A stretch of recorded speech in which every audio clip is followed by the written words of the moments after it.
the war in Ukraine has weakened Russian air power, meant they can't have so much of it in Syria. Clearly, they need those planes over the Donbass, wherever.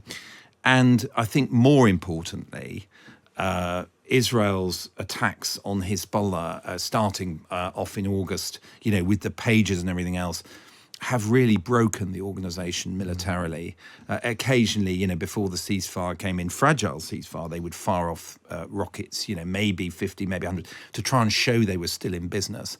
But they were really broken by it. When the Assad regime fell this weekend, it seems like nobody saw it coming. How come? Yeah, well, the eyes of the media are very fickle, of course, and constantly flit this way and that. The other thing I'd say, just to be a real pedant for a moment, but the phrase strategically important is one of the most misused journalistic, If you go to a military college or whatever and get educated in all that stuff, it's a place upon which the fate of the whole war will hinge. And actually, Aleppo turns out to have been the strategically important point, I think, really. The reason I say that is because it's a vital city. I mean, it's the commercial hub of Syria. It took an enormous amount of blood and effort to conquer by Assad. And the manner in which it fell showed us that his forces just didn't have the will to fight. And from then on, I think all sorts of people around the country drew their own conclusions, whether that was the Kurdish militias in the northeast, whether that was, more jihadi groups, secular groups, whoever, the people in Dara in the far south. They all drew their own conclusions and started to step up their activities. And then, of course, the simultaneous challenge from all these different forces proved to be something which Assad's forces in this rudderless, demotivated state were unable to deal with. But yes, to come back to your question, I think that one of the things that had happened in the past few years is that Assad had increasingly normalized his relationships, particularly with Arab neighbors. He'd started appearing at summits and all the rest of it. And one just had that feeling, well, he's won. Mm-hmm. But of course, this pocket, a couple of pockets of resistance remained. And you had this HTS group, the one that's now been the spearhead of victory up in the north in Idlib province. And you had the Syrian Democratic Forces, which is Kurdish-led, but includes various groups in the northeast. And that's where the Americans have actually still got troops from that period when you were writing your leaders. So the fact was the country was not completely conquered.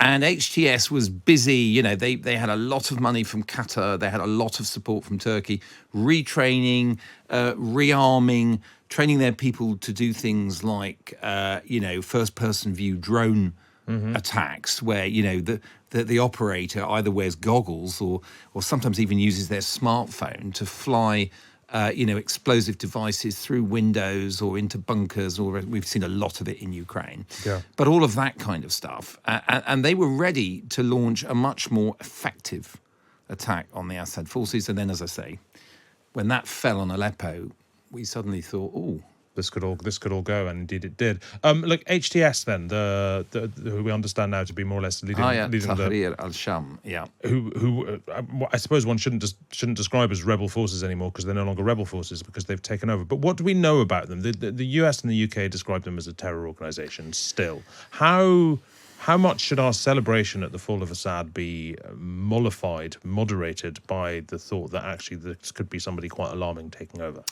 Well, look, I think there is an inevitable tendency for some of the analysts, some of the Middle East specialists to do sort of yes, but at the moment. Let's just allow ourselves a few days of sharing the joy of Syrians who've seen this hated system come down. I mean, if you think about the civil war, catastrophe on such an enormous scale, the better estimates of dead are over 600,000. 15 million people lost their homes. And now we see these extraordinary human stories. I mean, something like, the Count of Monte Cristo or something, a wizened, bearded man led from a cell who's been in there for 40 years. Yeah.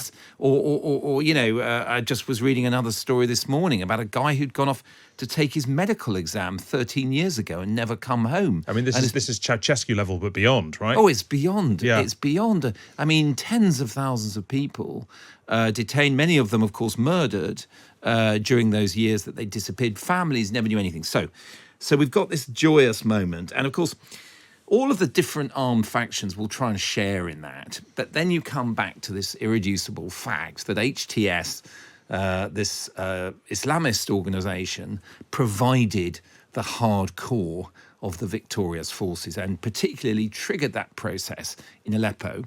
And then, yes, there's all sorts of other people. You know, there's Jordanian-supported rebels in the south. And by the way, a bit of a history there, British Special Forces being involved with them as well. And then you've got the American-supported Syrian Democratic Forces in the northeast. And, and you've even got the remnants of Islamic State. So HTS had its origins in Al-Qaeda. The jihadologists can trace a kind of, to be flip about it, slightly life of Brian, Judean Popular Front type evolution between the different jihadist groups, in which, of course, as is the case in many of these out there ideologies, the internecine battles are often the bitterest and most the ideological battles between the different forms of Salafists. Those are Islamists who believe in taking things back to a sort of, medieval almost code of rule and basing everything around Sharia, Islamic law. Those were some of the bitterest fights. And so you had these splits, you had Al-Qaeda, you had the Islamic State, and you had this other organization, which ended up being called the Nusra Front, Jabhat al-Nusra, under the leadership of Abu Muhammad al-Julani, this man who now is effectively the leader of Syria and made this amazing appearance at the Umayyad mosque in Damascus yesterday, this very historic place. And he has a $10 million reward on his head, still, from the Americans. HTS, as you say, is still prescribed as a terror group because it grew from, as it were, the spare rib of Al-Qaeda. And at the same time, everyone around the group is trying to say, look, this is a victory for all Syrians. We're not going to, mistreat minorities. And obviously certain minorities were key to the support base for Bashar al-Assad.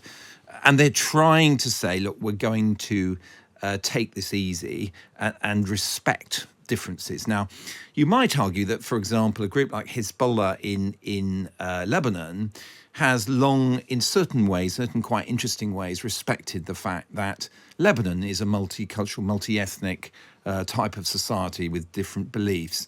So maybe, that there's some grounds to think that at least they buy the arguments and at least they know what ought to be done. I love the idea of Lebanon being this positive civic model that perhaps Syria could aspire towards, but I see what you're saying. It's that the more religious forces, whether they're Shia like Hezbollah or some of the more extreme Sunni religious forces, understand that in Lebanon, there's a sizable Christian population. You can't insist on an alcohol ban or on all women being covered, that type of thing. That's how things have worked themselves out in Lebanese society over the years. And of course, in Syrian society, the old regime, the one that's fallen, was part of this secular Arab nationalist Ba'athist ideology, which always said, no, you've got the freedom to choose your ways. Anyway, look, I think short term, the big challenge with this terrorist designation and the reward on Jolani's head is going to be one for Western and other Arab governments. So do you deal with them?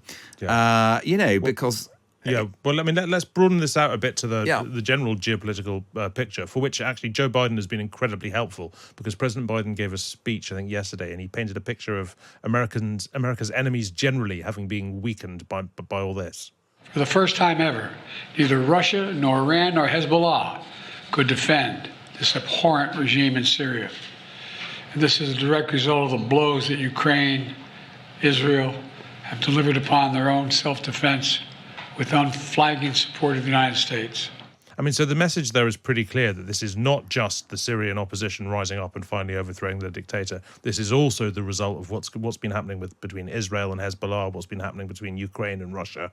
This is part of the great geopolitical struggle. What do you think about that? Well, I think it's justified in the sense that if you go back to that civil war period and Assad's conquering of most of the country with very brutal methods. The truth is that the Syrian armed forces, mainly conscripts, were never any good and could never fight very well. They had a couple of elements, this fourth division that Bashar al-Assad's brother Maher was in charge of, and something called the Tiger Forces, probably just a few thousand soldiers. In all, maybe 15 or 20,000 soldiers who were really prepared to fight for the regime. So in retaking those places, the Assad regime found that the best shock troops were Hezbollah, were guys who'd come over from Lebanon. At times they had 5,000 Hezbollah soldiers there, and they would be given these assault missions of taking particular villages or suburbs of places like Homs, Aleppo. And they were backed up by Russian air power. So in effect, Assad relied on assault troops from the Iranian-backed axis of resistance, so-called, mainly Hezbollah, but also from other places too, from Iraq, from Afghanistan, all brought there by the Iranians, backed by Russian air power. So going back to the Biden remarks, well, yes, the war in Ukraine has weakened Russian air power, meant they can't have so much of it in Syria. Clearly, they need those planes over the Donbass, wherever. And I think more importantly, Israel's attacks on Hezbollah, starting off in August, with the pages and everything else, have really broken the organization militarily. Occasionally, before the ceasefire came in, fragile ceasefire, they would fire off rockets, maybe 50, maybe 100, to try and show they were still in business. But they were really broken by it. Thousands of dead, casualties 2 or 3 times that. A lot of their missile arsenal lost, a lot of their key leadership taken out, those people who were experienced in fighting for those Syrian communities. And I think once it was clear, I was saying on the Times podcast, the middle of last week, that one thing was clear at that point was that Assad wasn't going to get Aleppo back. Because he lost those shock troops and the Russian Air Force and stuff like that, those key enablers of victory. So to that extent, I think Biden is right. And I think that, the events triggered by the humbling of Hezbollah are key to what happened in Syria. Jolani has even said so, I believe. I think he's even said something along the lines of the Israelis did us a solid, So I have to be aware of that. He's said something like that about the future relationship between the new Syria and Israel. And, I'm not sure we've finished yet. Yeah. And look, with the aftershocks of that. Finally, Mark, and as ever, I wish we had much, much longer, but where does this leave Iran particularly? In a very problematic place. You've got a radicalized section of the Revolutionary Guard who is smarting from what's happened with Israel. Now, of course, what's happened in Syria, who wants Khamenei, the supreme leader, to do more, to fight, to be punchier. And you've got a lot of the leadership that think, whoa, no, we've had some serious reverses here. We need to consolidate and think carefully about what we do next. And of course, you've got the Iranian public, which will have drawn lessons about the ability of people to defeat the Revolutionary Guard and the regime more widely.